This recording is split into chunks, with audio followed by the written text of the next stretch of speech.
degree in elementary education, a degree in special education. I have a master's degree in education, and I am a national board certified teacher in special education with mild to moderate disabilities. Most students, even if they're high functioning autism like Asperger's, have an area of strength and weakness. Either they're very good at reading and they really dislike math, or vice versa. It's usually one or the other. They're language strong or they're analytical strong. So that works for children that have learning disabilities, Asperger's syndrome, ADHD, if it's simply for paying attention in class, or maybe everything's distracting them in class. Usually there's an area that's stronger and an area that's weaker. So you find the area that they need the most help in, and you start working from there.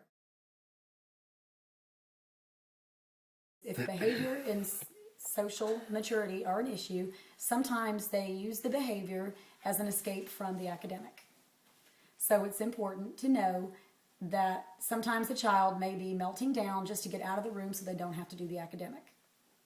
So bottom line, the big thing we want is for them to be in the general education classroom being taught by a highly qualified teacher for their academic core subjects so that they can get the most they can out of their school day. The basic accommodations that work with most children with mild intellectual disabilities are going to be things like limiting the number of problems. If it's a situation where it takes them longer to complete problems, math problems, or even questions in reading, shorten their assignments. You know, they can, it's as simple as the teacher, if there's not an inclusion teacher around or an aide around, and oftentimes there's not, it's just the special ed teacher coordinating or consulting with the gen ed teacher today. That's what's happening because we're getting shorter on people. And that's part of the IEP. Okay. They can just, it's as simple as saying only do the odd things, only do the even things, taking a black marker and crossing off half the page, taking a pair of scissors. Sometimes with a child that's real OCD, you have to literally cut the paper in half and throw the other half away so they don't even see it. Because if it's still there, they think they have to do it. So if, you know, making it smaller, even putting one problem on each page and just giving them 4 pages with one problem on each one, so it's not so overwhelming. You know, those are some things you can do to limit the amount of work they have to do if it takes them longer to do it, because bottom line, you want to know that they can demonstrate that they know how to do the information.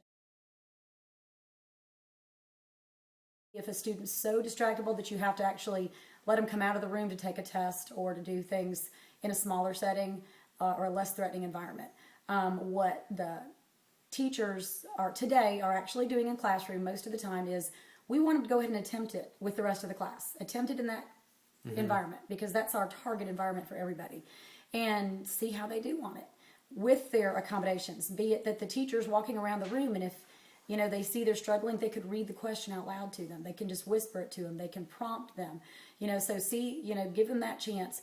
And if they do all right on it, then they're fine. Instead of constantly, it used to be they'd pull them out and let them test somewhere else every time.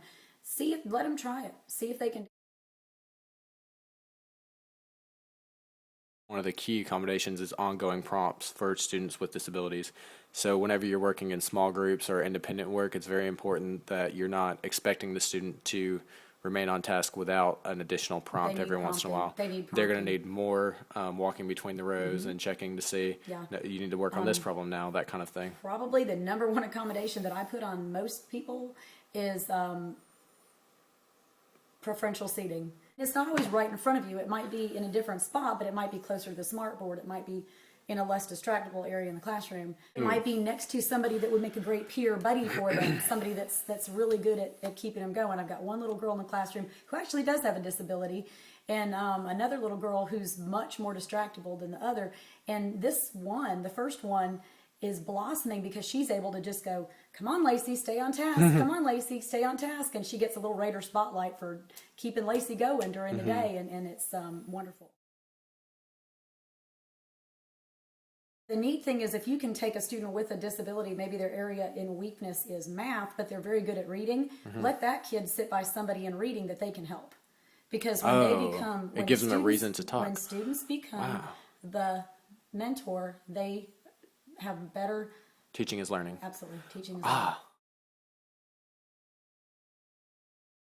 Proximity control, you know, just the teacher needs to be drifting all the time, keeping an eye on everybody.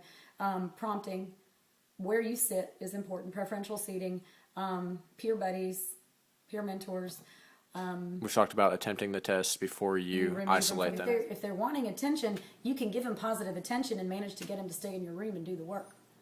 You just have to know what you're doing and know the kid. But when it comes to when they do have social or behavioral issues, the number one thing, if at all possible, is ignore.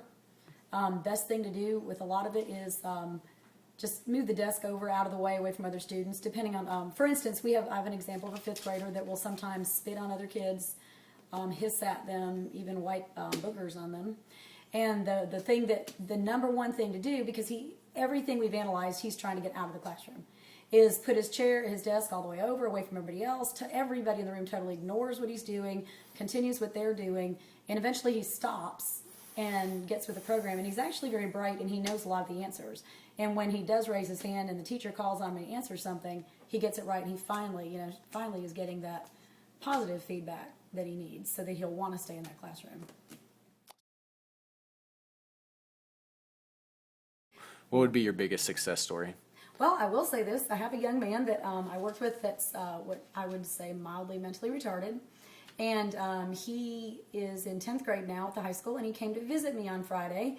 And he came to visit me because he wanted to show me his driving permit.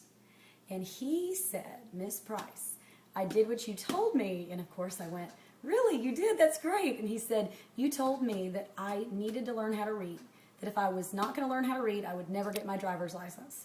And I did it. I finally learned how to read, and I went and I took my test, and I only got one wrong on the test, and I got my driver's license. I got my permit. I think he scored better than me. Yeah. So I'm so proud of him. That's and now great. he's like 5'10" and 245 pounds. I saw that on his license, and I'm thinking, this is why I don't work at a high school. Yes, But they're I not worked as with easy him to tackle. from, 6th to 8th grade, so. That is great. Well, thank you for sharing, and I appreciate your time. You're welcome. Awesome.